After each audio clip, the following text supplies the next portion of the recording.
On the podcast today, we have a special guest by the name of Andy Gwynn. Andy is a LinkedIn trainer, a business coach, and a professional keynote speaker. Welcome to the call, Andy. Thank you, Tom. Morning. How are you doing? I'm good, thank you. I know this may go out at any time, but it's Friday right now, so I've got that Friday feeling. So I'm good. I'll kick off with the first question. So I've heard you talk about the phrase which you call rebooting your necktop computer. Are you happy to talk about that for a bit? Yeah. What do you want to know? Where did it come from?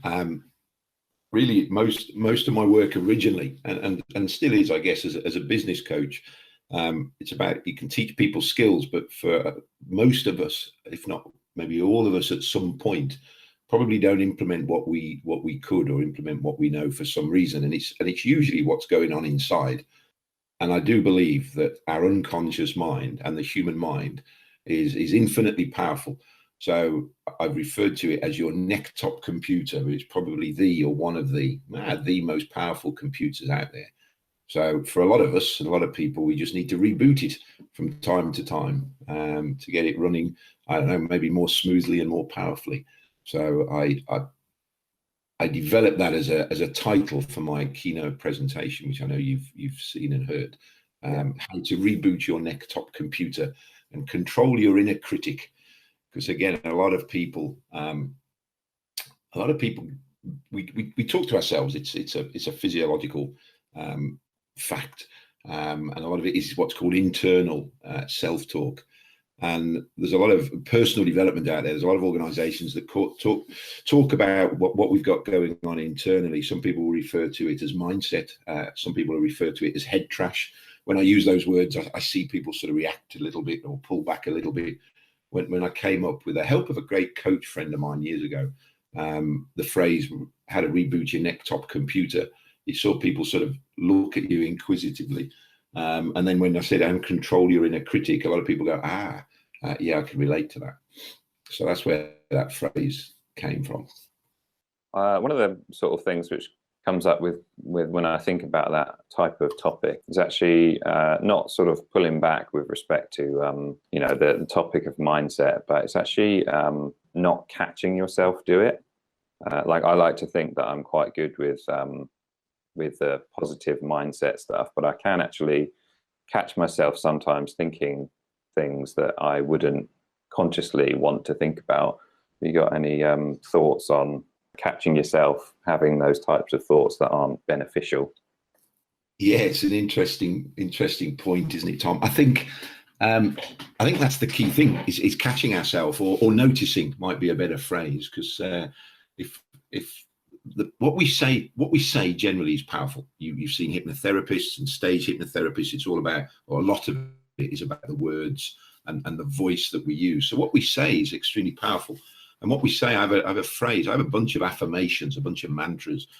And one of them is, and I have this too, I'd like to call him a friend. He was certainly my mentor, a phenomenal entrepreneur called Brad Sugars, who founded Action Coach, which is the world's largest franchise group of business coaches. And there's some phenomenal entrepreneurial business coaches around the world that are friends of mine. I was with Action Coach for 7 years, and Brad Sugars taught me a lot.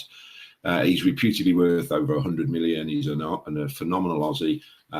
He's a lot more than just sprightly. He's massive, massive energy. He's an Aussie now based in Las Vegas.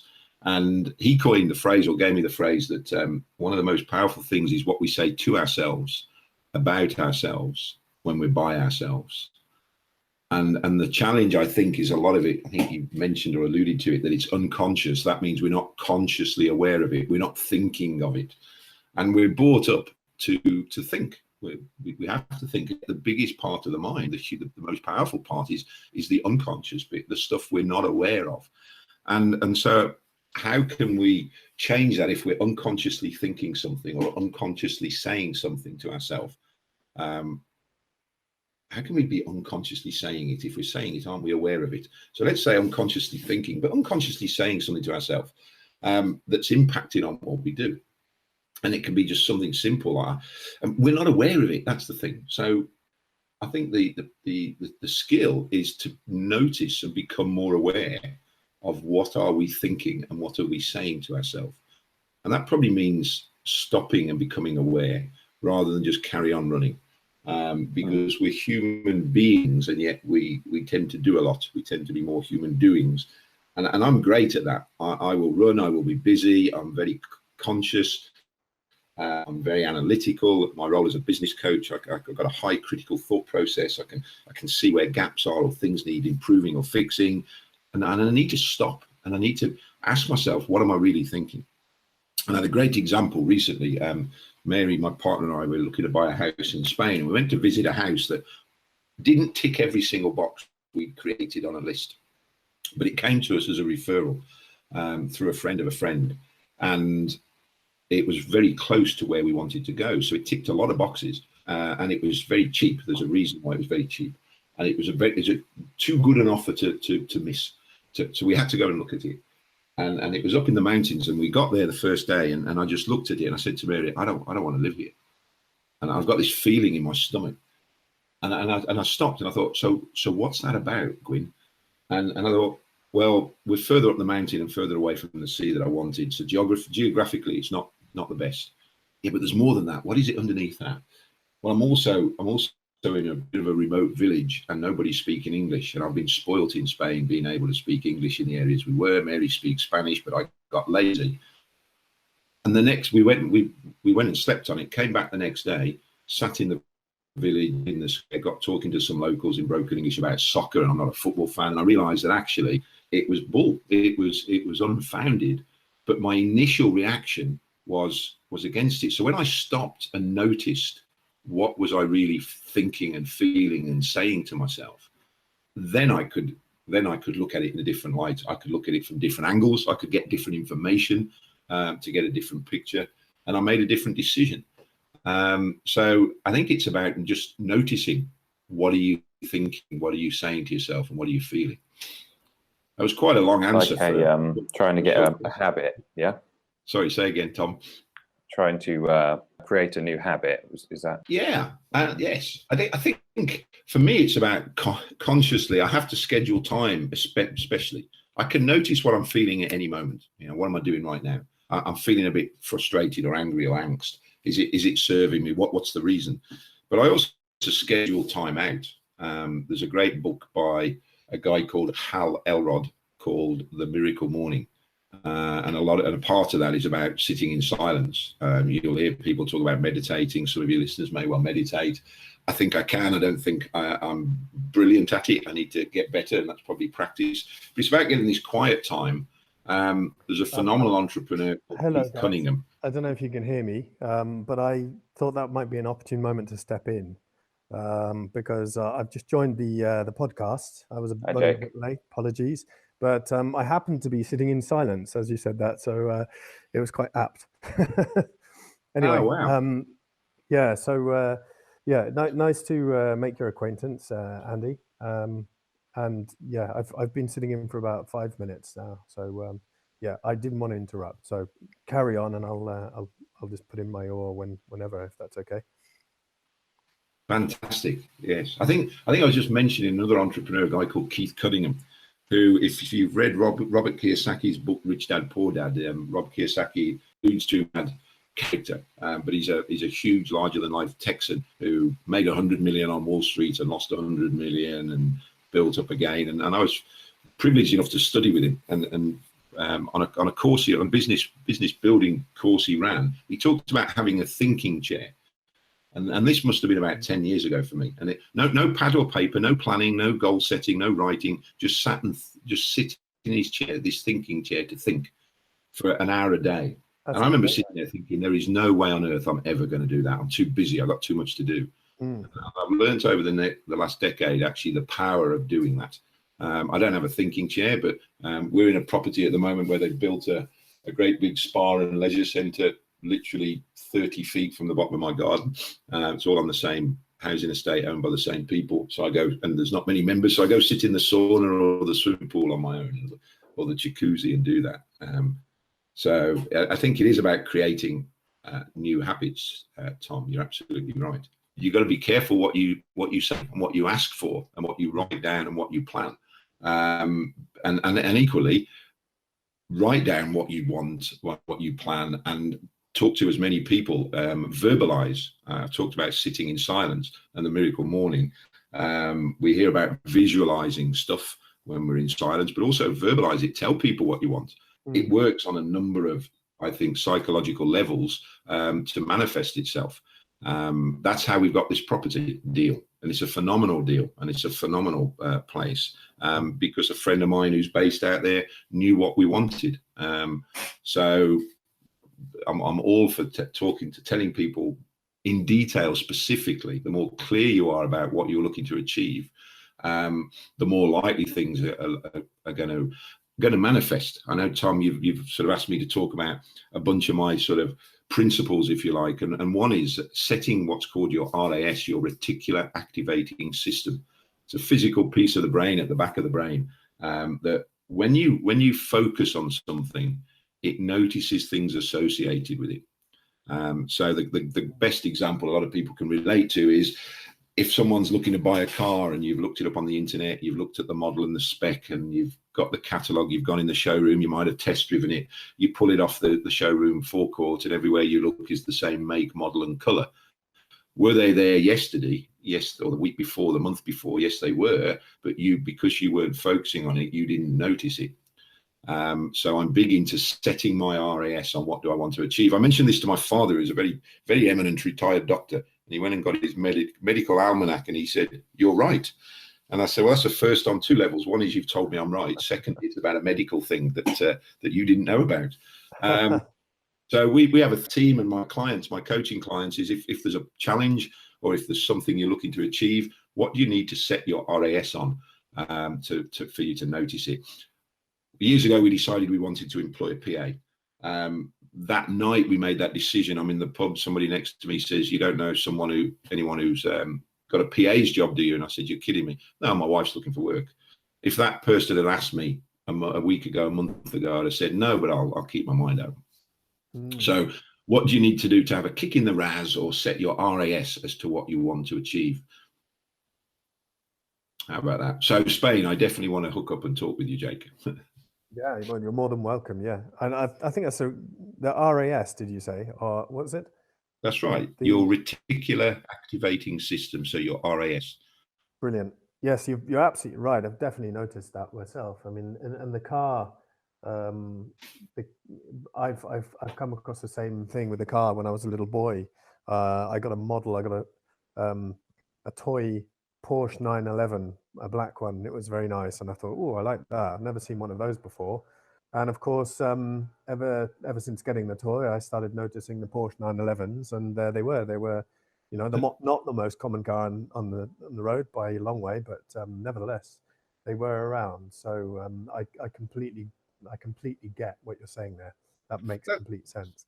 And what happens? Stuff happens, and this is where people then go, "Oh, it's a coincidence." And my mother was my spiritual mentor, taught me there's no such thing as coincidence. The mathematicians out there will talk about the incidence of coincidence. It's all a statistic.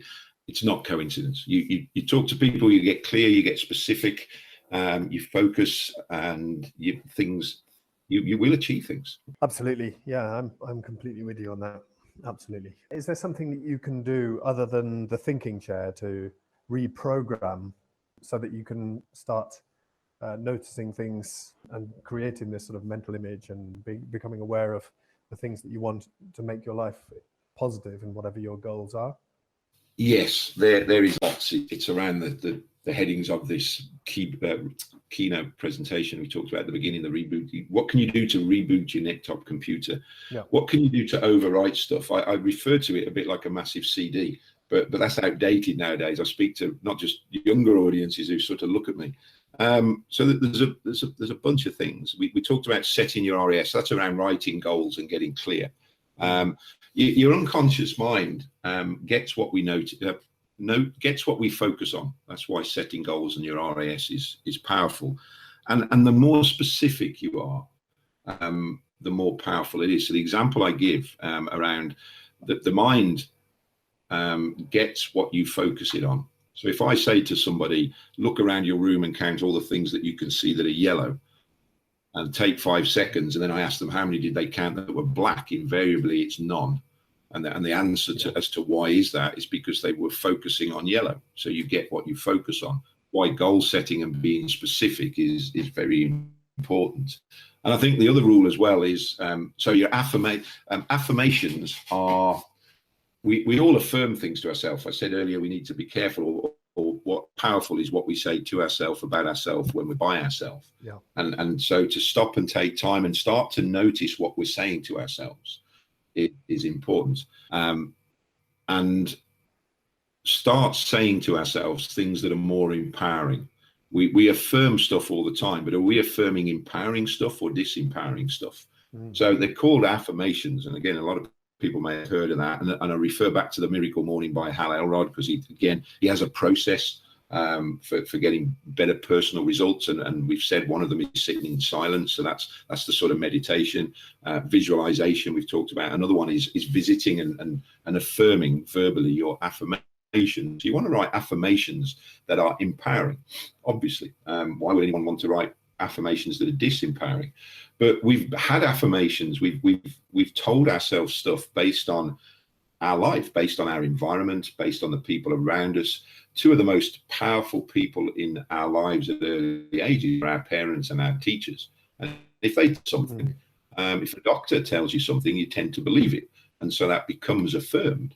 So we need to be aware of what are we affirming to ourselves. So two of the most powerful words in the English language is I am.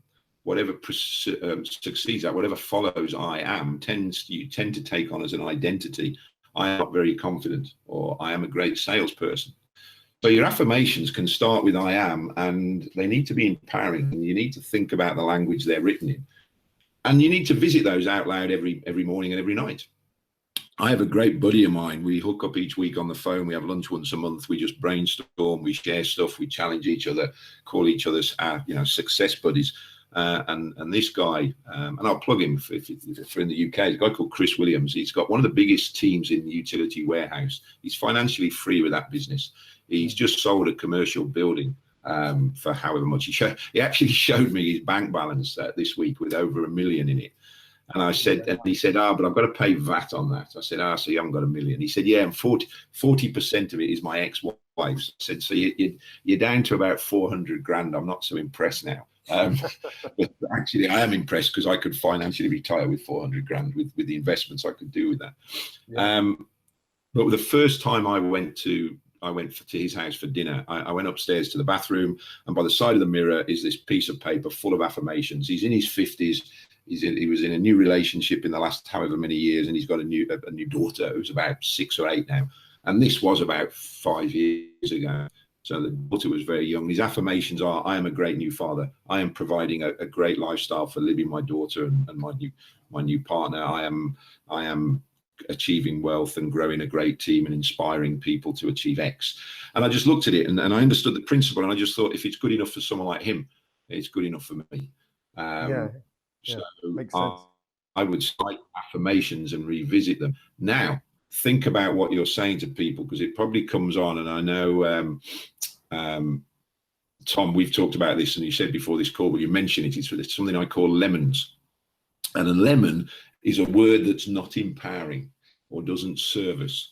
And there's lots of lemons, and a few simple ones. Is another big principle is the unconscious mind cannot process the negative, which in itself is using negative connotations. So what I mean by that is, if I say, don't think of a pink elephant, the mind has to think of it in order to try not to think of it. So a lemon is don't forget to call me when you get home. You really, because what the mind is then focusing on the forget. I've forgotten something. Remember, we get what we focus on. I've forgotten something. You're right. So you need to say, remember to call me when you get home. Remember, I've got to remember something. Oh yes, because the unconscious mind remembers everything. But if we get what we focus on. So if you say, I hope I don't mess up this sales meeting, guess what you're focusing on? I hope I don't drop that. So don't is a lemon. Can't is a lemon. Try is a lemon. To try and you can't try.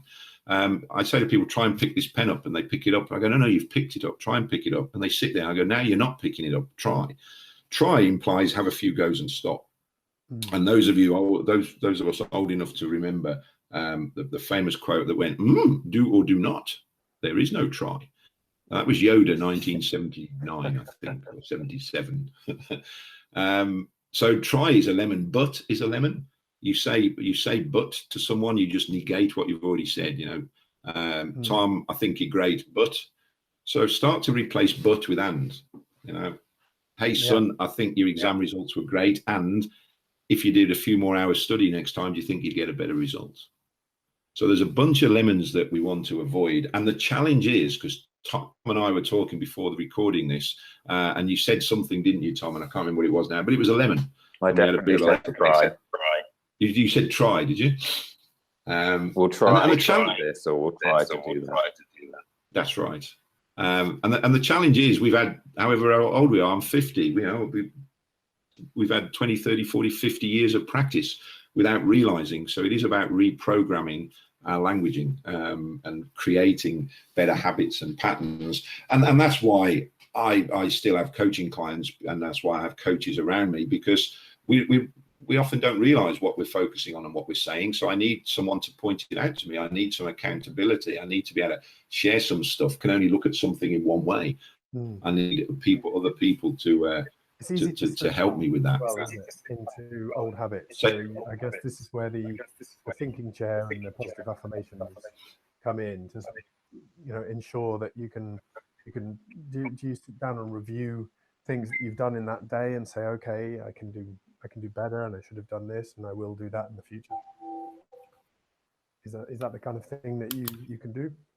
Yeah, definitely. One of the things I talk about this, that I'll link it back into rebooting your neck top. Your unconscious mind never sleeps. How do I know that? How many of us have set the alarm ultra early one day and said, I must get up early. I must get up at 3 a.m. to go and catch the plane to get to the airport. And we wake up 1 minute before the alarm goes off. And I've got friends of mine who are much better at positioning their unconscious mind and meditating than I am. And they never use an alarm clock. Doesn't matter what time they have to get up, they can just meditate down, go to sleep, and wake up when they want to. That's interesting. When I was a child, I had a digital watch, as you know, it was back in the 80s, and we all had digital watches, and we were very proud of them. And I remember I always used to look at my watch, and it was always 1 minute to the hour. So I go, I wonder what time it is, and it was 1 minute to 1, and a couple of hours later, I'd go, what time is it? And I'd look at my watch, and lo and behold, it'd be 1 minute to 3. And it just happened all the time, I remember. I don't actually have a watch anymore, but so I always remember being very surprised by that. So that's the subconscious keeping time, isn't it? That's exactly what that is. Yeah, it's interesting. And you were talking about, can we sort of plan the next day and review where we're at? And I do believe I've had to learn to review, because I'm very driven. And like a lot of people, I'll focus on what I didn't achieve, what I didn't do right, what I need to fix. And therefore, I'm not necessarily always satisfied. So to stop and review and look at what we've done. We have, again, another mantra, or another label is what I call LBs and NTs. It stands for what did we like best? And there has to be a bunch of things. And that will be after any activity. Could be after a sales call, can be certainly after a training day we run a 90-day planning day. Every quarter we put clients in the room and facilitate a planning day for them. Me and my team will sit down at the end of the day and go, what did we like best about what we've delivered? And then what are one or two NTs? What are one or two things we would do next time to make it even better? And if then the next time you review your NTs and make sure you implement them, pretty quickly your NTs become LBs. And this came about because when I started my coaching business, I rang a mate of mine who's a phenomenal coach. He used to run a chain of big car dealerships, phenomenal entrepreneur. And I rang him and he said, I'm just in the car. Can I ring you back in 2 minutes? I said, yeah, of course you can. And he rang me back. I said, is everything okay? He said, oh, yeah, I'm just doing LBs and NTs. I've just been into a sales meeting. He said, I'm just going through what worked, but what I need to do different next time. What do I need to say? What didn't I say that I should? What did I say that I shouldn't? I said, you do that at the end of every sales meeting? He said, yeah. And again, I went, if it's good for him, it's good enough for me. Yeah, no, that's diamond. I really like that idea, because you're focusing on all the positive things, and then you're thinking, what can I do to make that even more positive and that experience, improve it next time? So if you do implement those, then the next time, like you say, it's going to grow every time and get better. I think it's a fantastic thing, and I think we could incorporate that into all sorts of avenues in our life, couldn't we? I've never heard of that before. It's brilliant. Well, there you go, Josh. You can have the diamond speaking for on free. Things that I've actually not heard. Andy, you're the only person that I've ever heard talking about formulas. So can you tell us about some of the formulas that you've come up with respect to results and I think, is it change, the other one? Yeah, it is. Again, I owe this to my time in Action Coach. The formula for success was actually a buddy of mine I work with, who, again, a phenomenal coach, a business coach, and he's based in America. And I'm sure it was Michael Cody that I got it from. But my formula for success, and the mathematicians and the engineers sort of hate this, but it's MA times RS times C equals R. And that stands for massive action. And if you're a bit introvert, you can call it more action, but I'd rather you take massive action. Massive action times the right stuff times consistency, or consistently, equals results. And I'm big into, again, I owe Brad Sugars is a master of simplifying business. As human beings, we overcomplicate our lives, we overcomplicate our businesses. Yeah. And if you think about it, I've coached business owners around this formula week in, week out, because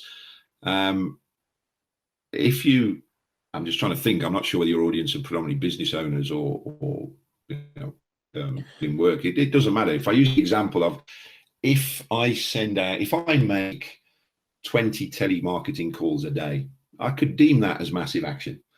If my script is terrible, my ability to create rapport is poor, and I'm bumbling around on the call, so it's not the right stuff, massive action times 0 equals 0. Yeah. If I do 10 calls, let's say I do 20 or 30 phone calls a day, and my script is good, I've been trained in communication, how to open a conversation, how to create rapport, how to understand the client's needs, how to get a result. But I only make those 20 calls for 2 days and then I stop. Massive action times the right stuff times 0 equals 0. Anything times 0 equals 0.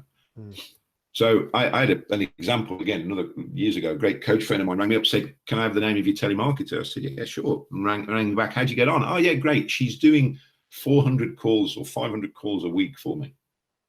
And I went silent. He said, are you okay? I went, yeah, I need to go speak with her. She was doing 100 a day for me. What happens if I multiply my activity by 5 times and everything else stays constant?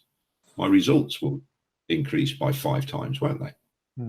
So it can be, if you're not getting the results you want in your life or your work or your business, have a look at which one of those I need to tweak. And it can be as simple as just doing more of what you're doing. Yeah. But I take it one step further, because I've franchised our LinkedIn training business. So we have right now, we have some franchisees that I've trained on how to market, sell, and then deliver training days, LinkedIn one-on-one coaching programs, LinkedIn speaking engagements. I've got a model where I was making 5 to 10 grand a month part-time because I was running my business coaching firm. So my background is franchising. Where was I going with this? With one step further down. So I'm now coaching some of my franchisees, and we're going, okay, they're making X amount of calls per day. And then what we're doing is we're coaching through, tell me what you said on the call, tell me how it went, how did you open it? We've got a process for a sales call. You know, what's your opening? What were the questions you asked? How did you steer it? How did you close it? And we're now tweaking the right stuff. Now, the right stuff is, have I got a script? But the right stuff could also be, am I talking to the right sort of people? So we're now going, what's the right stuff of the right stuff? Because the telemarketing strategy is a good strategy. It's the right stuff. But am I doing it effectively? Is it the right stuff for the right stuff? So we just take it one level down, really. But the point I make simply is, if you're not getting the results you want, which of those you need to tweak? Do I need to do more of what I'm doing, or do I need to get better at what I'm doing? You know, we've met through the property investor environment. there's a lot of people running property training courses and teaching you how to invest in property. That's the right stuff. Yeah. And you might need to learn how to do something better. I teach people how to use LinkedIn, but it's predominantly how to market and sell. LinkedIn is just the platform. So we've got most people have got to learn how to market and sell better. In fact, most people in business, it's a perpetual learning how to sell. I've never stopped learning how to sell because we're dealing with people. So you might need to learn how to do things better. That's the right stuff. But it can also be consistently, and that comes back to habits and patterns as well. There is a psychology that says it takes 21 attempts to create a habit. So if you do something daily and you get to day 15 and stop, you've probably got to go back to zero to do it over 21 times to create a habit. My analogy of that is often if you ask a reformed smoker, what's the hardest part of giving up smoking, they'll probably tell you the first 3 weeks was difficult. That's a bit of a generalization, but it doesn't matter to me whether it takes 21 attempts to make a habit or 18 or 25. The point is to do it consistently.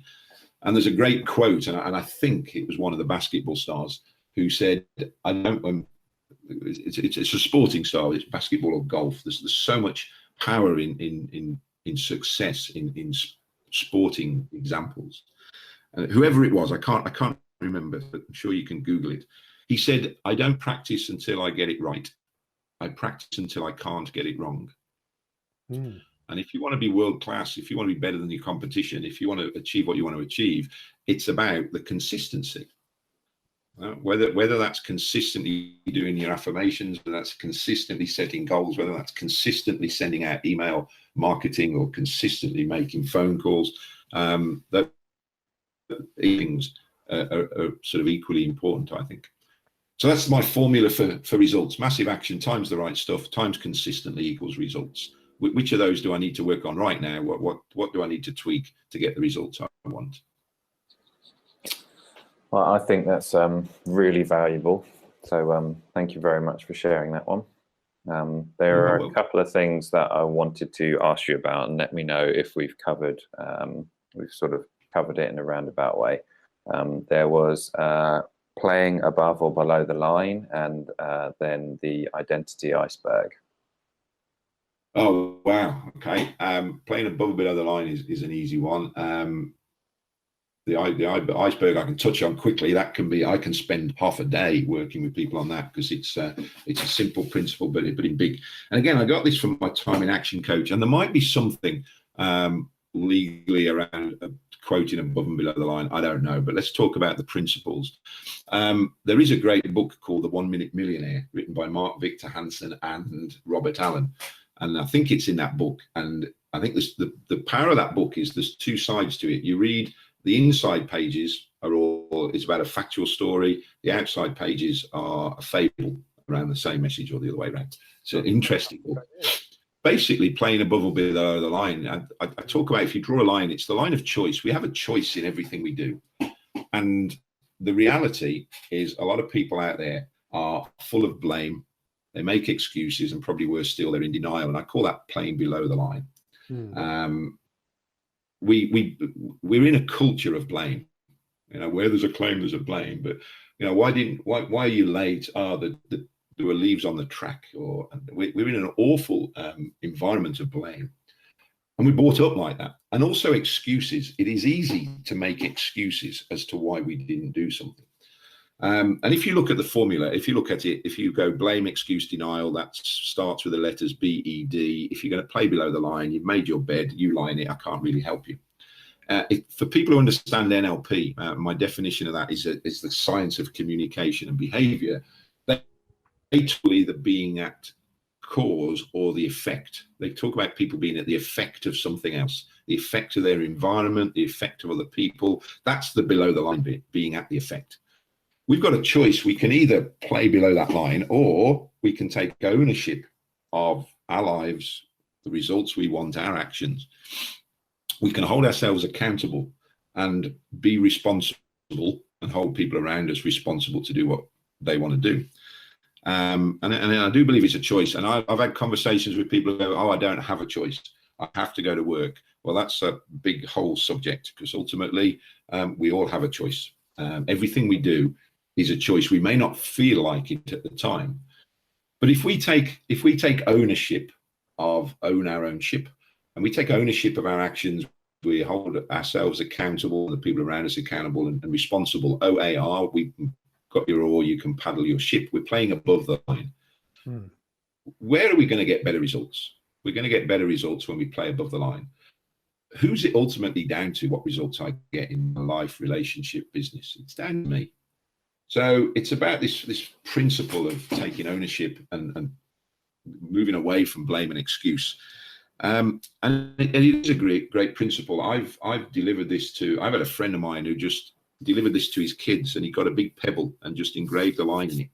And his son was living with his estranged wife or his ex-wife, so he only had his son on weekends. And the rule was you might go to bed at night, put your head on the pillow and crack it on this stone that was underneath. And that was put there because the other person had noticed you playing below the line during the day. And at breakfast, they'd go, what was it about? I didn't realize. It's back to being held accountable. It's back to doing stuff we don't realize. And it was, well, Dad, you turned around and said that the reason you didn't make a sale today was because the buyer turned up late or something.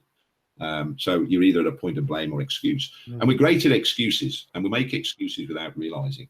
So again, the accountability side, we can hold ourselves accountable. I'm quite good at that. I'm quite tough on myself. But for a lot of people, we need other people to hold us accountable.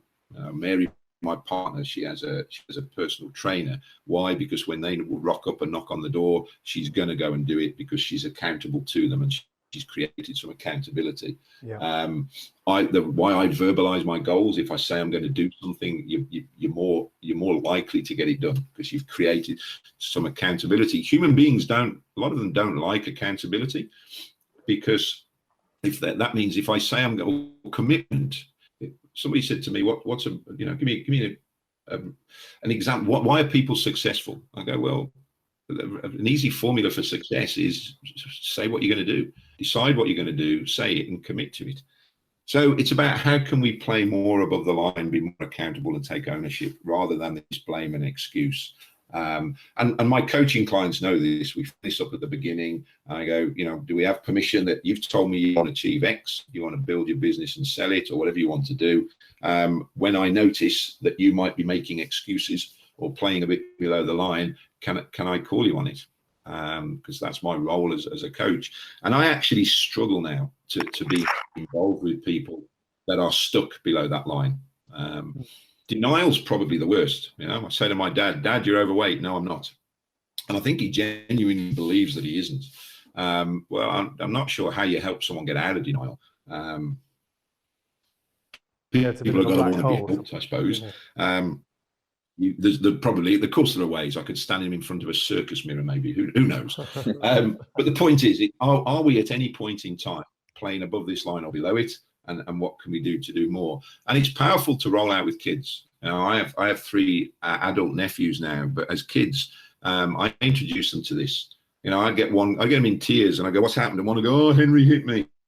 I go, the what happened? "Oh, George called me a name." Okay, guys, if you're going to take ownership, what really happened? Oh, well, I did hide his best toy first. Fantastic. Shake hands, get out of here. Because it's easy. We're brought up as kids to blame other people, aren't we? Yeah, I didn't do it. No, it wasn't me. They did. And it's a great way of diffusing conflict in a personal situation. I will take ownership of my language. I might not have communicated this well enough. I might have given you the wrong impression, blah, blah, blah, blah, blah. And people go, "Oh, no, maybe I wasn't listening." So yeah, it's a huge philosophy. I'm conscious of time, and you asked about the identity iceberg. Shall I rattle through that in principle? Sounds good. I'd love to hear that. Yeah. Okay. If you imagine an iceberg, we know that we see the bit above the water. The bit below the water is the most powerful part. That's what sinks ships. And I believe people are similar. What we see on the surface is just our behaviors. It's just what you're seeing now is what I'm saying, maybe what I'm doing. And if we want better results, then we've got to change our behaviors, and we've got to do something different. We can take more action. I can tell people, here's what you want to do, what you need to go and do, and they can go do it, and they'll get a different result. And that's simple. That's not coaching. That's just telling someone to do something better. But what is it that what is it below the surface that impacts on our behavior? Well, the first thing below is our skills. We've talked about the right stuff. We've got to learn to do something better. If my behavior is I want to hold dinner parties, I've got to learn to cook, because Mary and I don't cook particularly well. We have a very narrow range of cooking. But so I can go learn cook. I can go do the skills. I can go read the book, go online, do the course. But what is it then that stops people applying those skills? And the next step down underneath, I believe, it's our beliefs. And just very quickly, we talked about affirmations. A belief is something I hold to be true. There's a whole range of reasons why people have beliefs. Are beliefs empowering or disempowering? They can be both. Can we change beliefs? Yes. I do a lot of work with around belief change. People listening to this and know of Tony Robbins, the phenomenal peak performance coach in the US, does a lot around this. I've been on his team that's walked 10,000 people across hot coals in half an hour. I've got a friend of mine who's a firewall trainer, has been interviewed on radio alongside a psychologist who said it's not possible. His belief was so entrenched. My father has great beliefs because he's a medical doctor. And so they have some incredible beliefs. If my belief is I'm no good at cooking because maybe that belief could come from anywhere. It can especially come from being told that as a kid in cooking class at school, maybe. That's why I love teachers and parents. So if I have a belief that I'm no good at cooking, I'm not likely to learn those skills. Or if I learn them, I'm not going to perhaps learn them very well. And therefore I won't go cook. So our beliefs often impact on our skills. And I believe underneath that our values impact on our beliefs. And if a belief is something I hold to be true, a value is something that I hold to be important. So a better analogy is if I have a value of success, but my belief is you've got to work hard, go to university, work hard, get a job, work hard. The more hours you do, the more successful you'll be. And I hear that in corporate world. I hear that with a lot of people. So my value, what's important is success, financial success or my business success. But a belief above that is in order to be successful, I've got to work hard. So the skills I develop is probably going to be working hard, doing lots of work. Yeah. And so my behavior is I might be working 20 hours a day, which probably isn't, well, it's not probably in my world. It isn't, what's the word? It's not good. I don't want to be working 20 hours a day. So, and this happened to me because I had a value of time with my family as well as success. So your values dictate your beliefs. How do I know that? Have either of you guys got kids? Yeah, we both have. Yeah. So you might have a value of providing for my kids.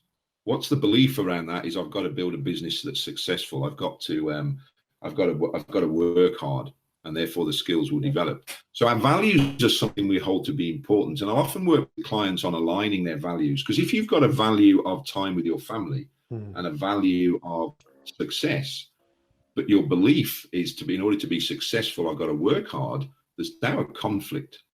I've got to work hard, but I've got a value of time with my family. Now I'm in big conflict. And I see that a lot. And ultimately underneath is our identity, who we are. So I talked about affirmations. Now, if I've got the identity of a parent, that identities can change when big things happen. So parenthood's a good one. I can suddenly go from husband or bachelor to parent. The moment that identity shifts, my values are probably going to shift. Damn, I'm now a parent. I've got to look after my what's important to me is my child and providing for their welfare. Now my beliefs are I can't go out drinking every night. I've got to get mentally fit, and I've got to work hard. And so my skills will probably change. And therefore, ultimately, at the top of the iceberg, my behavior changes. And then outside of the water, outside of the iceberg is the environment. And of course, the environment can impact on it all. If you're in an environment full of naysayers and depressives, it impacts on you. So we need to be careful of our environment as well. And that's a whole story as well. So when I work with coaching clients, I can work at the surface level. What's the behavior you need to change? I want to make more sales. Okay, pick up the phone more.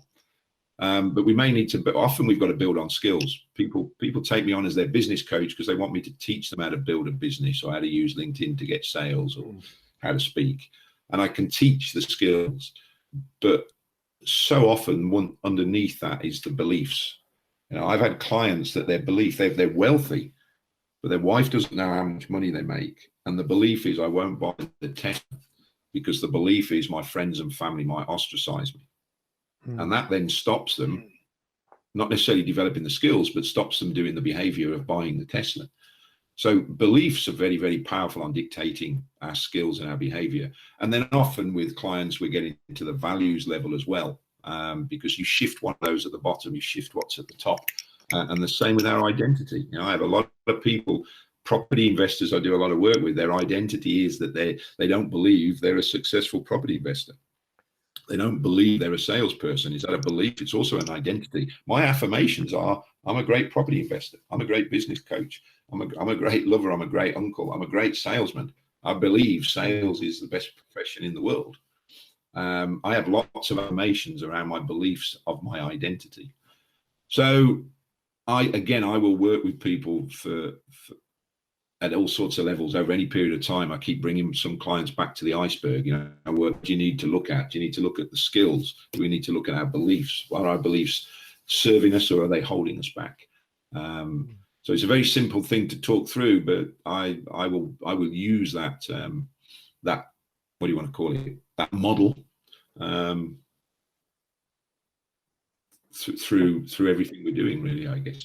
Yeah, and it can be, I guess it's unique to each individual as well, isn't it? So the more you go into it and the more you delve, I guess, beneath the surface of the iceberg, the more unique it becomes to that individual and the more you can help that particular person. Definitely. Can you say how people can get in touch with you, Andy, if they'd like to know more about some of the things you talked about today? Oh, I'd love to. Probably the easiest and best way for win-win is connect with me on LinkedIn. So just you spell me. If people are looking at this podcast, that photo is out of date now. My beard is now nearly a foot long, but you'll find my profile on LinkedIn, and it's Gwynn, Gwynn, which is fairly rare. There's a few others, and I've connected with a couple of people in the UK and a guy in Texas who's called Andy Gwynn. Connect with me on LinkedIn because it will serve you. Because when you connect with me, you're growing your connections. Because I have over 10,000 connections. I have a lot of connections in a lot of industries. So if I can help people connect, that's great. If you're not on LinkedIn, people can email me at andy@andygwynn.co.uk. My LinkedIn franchise business, 3 degrees social. There's websites out there, but that's really for people interested in going into business, into a franchise to become a LinkedIn trainer and coach. But again, you can find me through there. So the easiest thing, if people are on Facebook, you can connect with me on Facebook. I'll only accept if we've got a lot of mutual friends. Whereas on LinkedIn, I'll connect with pretty much everybody. So LinkedIn's a great one, or email me directly. And I'd love to help in whatever way, because you've got a great audience. Anyone that's listening, interested in this sort of stuff, I just believe that we're all capable of achieving what we want to achieve. The biggest challenge for most people is they're not in the right environment or focusing on the right things, and it can be easy. So I hope that helps. We've covered a lot, and so I hope it's of value. I know, Tom, you and I talk fairly regularly. We've skimmed the surface, but if it's given some people some ideas, I know the massive action right stuff consistently is powerful. I get a lot of people say that they're using that formula. The difference is, I say to people as a business coach, I don't care what you think about me. I care about what you go away and do. That's the difference. So I'd love to hear from people that have gone and done something as a result of this, or any other information they've got from you two guys. So it's been fun. Thanks. Yeah, it's been very valuable information there. It's been very interesting. Thanks a lot, Andy. I really appreciate it. Yeah, I 100% agree. Loads of value there, Andy. So thank you very much. You're welcome. All right, and we'll close the call off there if that's all right. And until next time. All right. Thanks a lot.